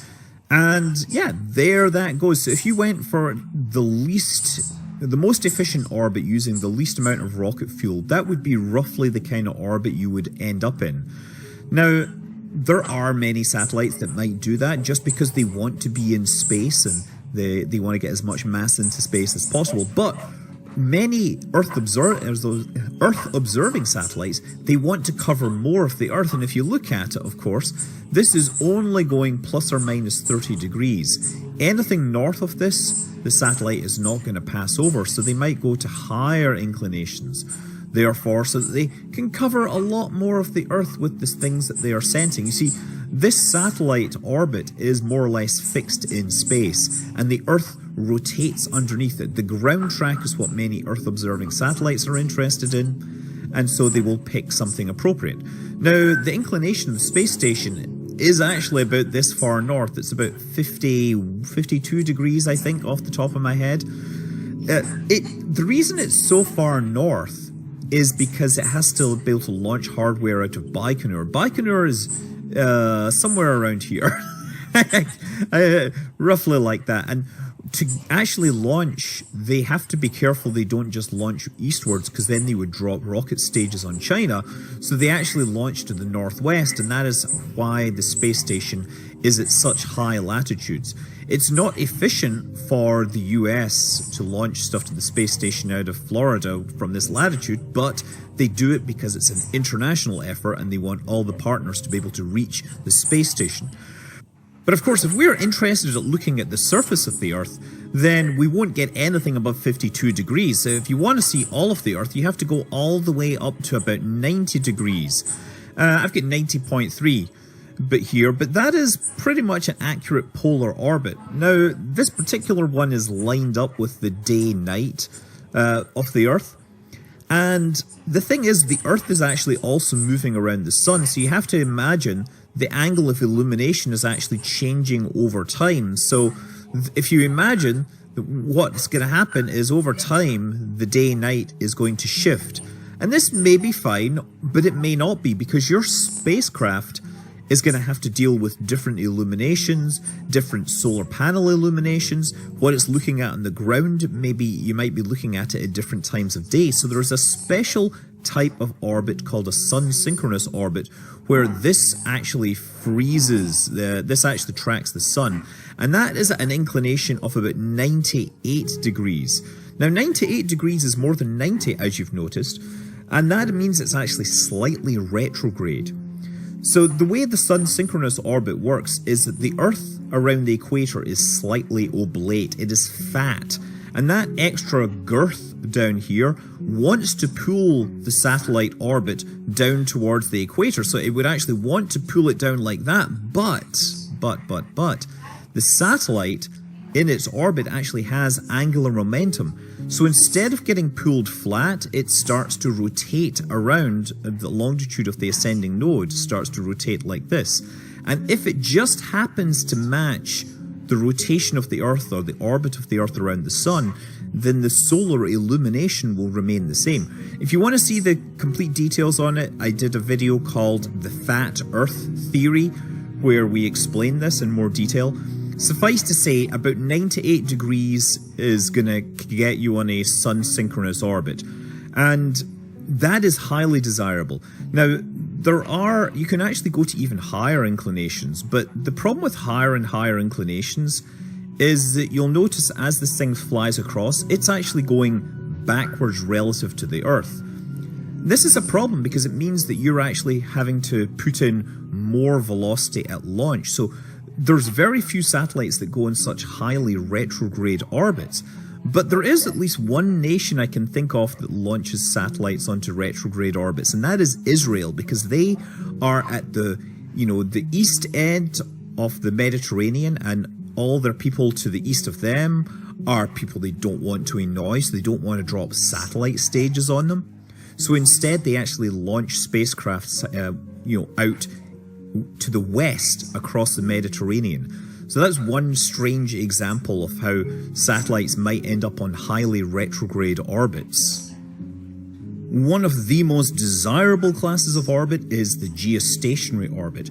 And the great thing about the geostationary orbit is its period exactly matches the rotational period of the Earth. That is 1436 minutes, or roughly 23 minutes 56 seconds, because of course I'm talking about sidereal days, that is the rotation with respect to the stars. You have to account for that 4 minutes every day is due to the Earth moving slightly around the Sun. So yeah, as you go further out, the orbital period gets longer and longer because the distance you're traveling gets longer, but also the force of the Earth's gravity gets weaker and weaker, so the spacecraft can move slower and slower. And at about 35,750 kilometers above the surface, at that point, the period of rotation, the period of the orbit matches the period of rotation of the Earth. So you can sit here, and from the Earth's point of view, it looks like this spacecraft is more or less sitting above, some part of Central America.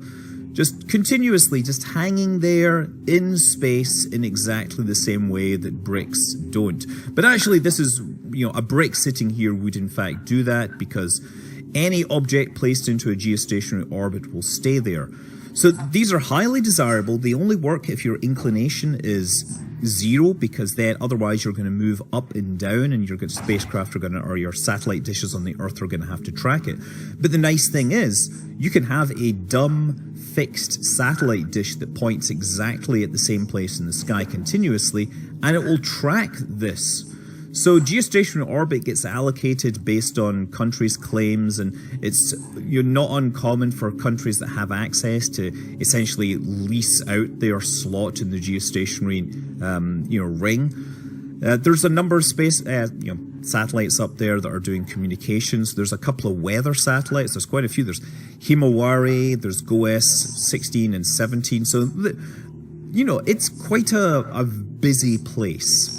Now, the problem with geostationary orbit is you cannot really cover higher latitudes. If you get down close to the Earth, you see that there's a part of the Earth where, if you're imagining me sitting on the surface, the satellite's going to be very, very low on the horizon. And in fact, there's a point above, 81 degrees north where you cannot actually access geostationary satellites. So people working at polar stations cannot see geostationary satellites. And if you imagine, well, why don't we just make them go north and south? Well, that would be an inclination, say, of, 80 degrees. Let's do that. Well, what's happening is it goes up above and it goes down below, and it doesn't stay still anymore. So it is geosynchronous, but is not geostationary.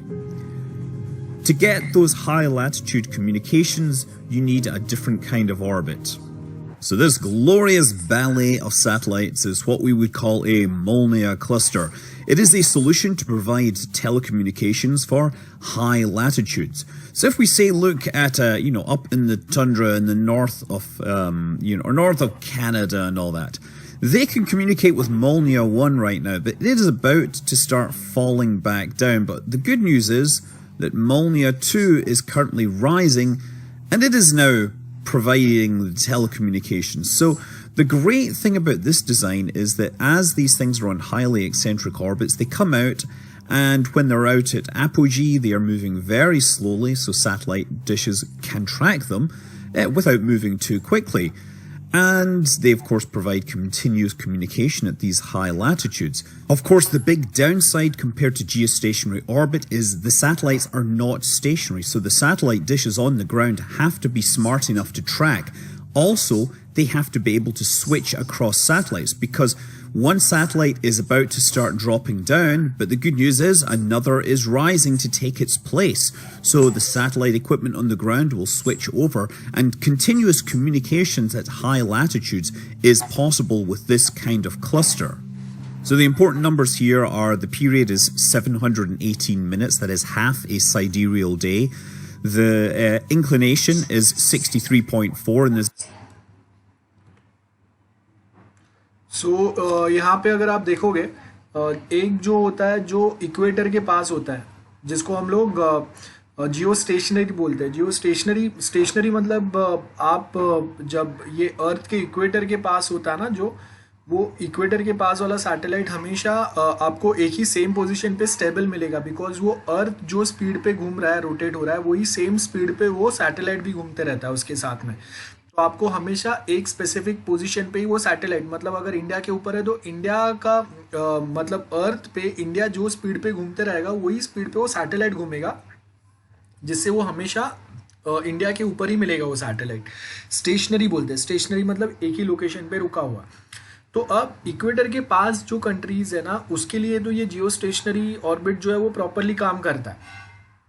लेकिन जो north pole पे, of course south pole के ऊपर तो हम लोगों को खाली ये अटलांटिका ही मिलता है, वहाँ पे तो कोई ज़्यादा है नहीं, वहाँ पे तो खाली रिसर्च स्टेशन न्यूक्लियर और वैसे रिसर्च स्टेशन मिलते हैं कंट्री के. So that continent does not belong to any country. So आपको जब ऊपर वाली जो कंट्रीज है उसके लिए यहाँ पे देखो ये दो जो सैटेलाइट्स है ना, वो क्या होता है, एक सैटेलाइट यहाँ से धीरे से जब पास ऑन होके अर्थ के नीचे जाता है साउथ पोल साइड पे, तब तक में दूसरा सैटेलाइट आ जाता है जो उसका पोजीशन लेगा. तो वो टाइम पे जो भी टेलीकम्युनिकेशन रिलेटेड नीड्स है वो ये दूसरा सैटेलाइट टेम्पररी संभाल लेगा. फिर वो जैसे ही अर्थ के इक्वेटर के नीचे जाएगा तब तक में दूसरा सैटेलाइट ऊपर आ जाएगा, तो वो अपना काम करेगा. सो ये वे में आप दो सैटेलाइट्स जो है वो अपना काम इंटरचेंज करते रहते हैं, जिससे वहाँ के जो इक्वेटर के पास नहीं है ना कंट्री, जो नॉर्थ पोल के साइड पे है, उनका काम ये वे में चलता है. ठीक है, ये आपको यहाँ पे एक्सप्लेन हो रहा है, ध्यान से देखो. There's a very special reason for that exact number. The eccentricity is 0.74, so that gives them a fairly large range. At the high end, it's going all the way out to geostationary orbit, more or less. And also, the argument of perigee is about 270. That means that they are as high, as far north as possible when they reach their most distant point, when they reach apogee. If it was the opposite of that, if it was 90, they would be reaching apogee in the southern hemisphere. So the reason for the 63.4 is to do with the oblateness of the Earth. Now, we've already seen that the orbits of a sun-synchronous satellite will be twisted around, right? That's what's the changing there is the longitude of the ascending node, but it will also affect other parameters on an eccentric orbit. In particular, it will affect the argument of perigee. And if that is the wrong value, what will happen is this thing will get twisted around over time. But the scientists that figured this out, they accounted for this, and it just happens that if you use 63.4 with these orbital parameters, then that particular effect gets completely cancelled out. So that's why you have to use 63.4 degrees with the 12-hour period and the eccentricity of 0.74, and then you get continuous communication. These class of orbits were first used by the Soviets in the 1960s to provide communications using their Molniya satellites. That became the name of the satellites, and it also became the name of the launch vehicle, which was a variant of the R-7 that we now know today as the Soyuz. The Molniya rocket actually continued launching right up until 2010. The US military also uses Molniya orbits. In particular, there's the Quasar system, also known as the Satellite Data System, which uses these for high-latitude communications. And I also understand that there are some signal intelligence satellites which use these as well. I mean, after all, if you're going to track communication satellites, you're going to be forced onto the same orbits as them if you want to get close to them. An alternative to the Molniya orbits is the Tundra orbits. Now, Tundra orbits are pretty much the same 63.4 degree inclination with the high eccentricity, but the period is 24 hours rather than 12 hours. So these, I know, they move a little more slowly across the sky, and they have been used. The most notable use I can think of is the RadioSat 1, 2, and 3, which were used by Sirius XM Radio for a while. I think they have switched back to purely geostationary satellite service. But yeah, for a while they were certainly using satellites in this kind of orbit. So same values as before, but the period is now 24 hours. So, you get these close passes as they hand off from one satellite to the other. Okay, so the final set of orbits I want to talk about are the intermediate orbits. They're between low Earth orbit and geostationary orbit. Now, I've actually used Universe Sandbox to create a ring here for the geostationary orbit. And this ring here, this is actually supposed to be roughly the range of the Van Allen belt. So these satellites out here, this is supposed to represent the GPS cluster. The GPS cluster has 6 different orbital planes, and there's like 4 satellites in each, plus a number of spare satellites that are available. They're inclined at 55 degrees. Obviously they rotate 60 degrees around for each different plane. But the idea is that you should be able to see 4 GPS satellites all the time, no matter where you are. These are up in these orbits because they want to be high enough that they're easy to see from the Earth, but I guess not so high that they're dealing with geostationary or stuff or whatever. It just seems that, I guess that was a good altitude for it, because GLONASS and Galileo and Beidou and all that, they're all using the same, roughly the same intermediate orbit altitudes. So yeah, Universe Sandbox. There's many other things you can do with it, and I should probably use it a lot more, but I thought it was useful to illustrate these different orbits so you can actually get an idea. I'm Scott Manley. Fly safe.